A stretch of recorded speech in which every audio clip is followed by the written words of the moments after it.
Hello আসসালামু আলাইকুম বন্ধুরা, আজকে আমি আপনাদের সাথে শেয়ার করব বানানা প্যানকেকের রেসিপি।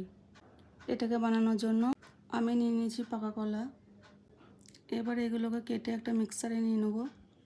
এতে দিয়ে দেবো একটা ডিম, 3 থেকে 4 চামচের মতো ওটস, হাফ চামচের মতো ইলাইচি পাউডার। এবার দিয়ে দেবো এতে 1 কাপের মতো দুধ। এবার এতে দিয়ে দেবো 1 থেকে 1.5 চামচের মতো চিনি।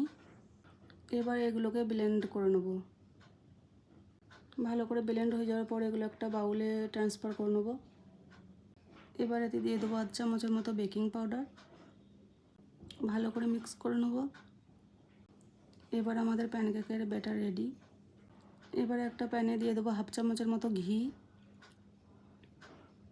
এবার এতে অল্প অল্প করে ব্যাটার দিয়ে প্যানকেকসগুলোকে রেডি করে নেব।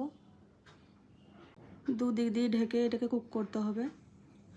এক সাইড হয়ে যাওয়ার পরে আবার দ্বিতীয় সাইডটা ফ্লিপ করে নেব, নিয়ে ঢেকে কুক করে নেব। এই যে প্যানকেক রেডি। ভিডিওটি ভালো লাগলে লাইক কমেন্ট আর চ্যানেলটি সাবস্ক্রাইব করে দেবেন।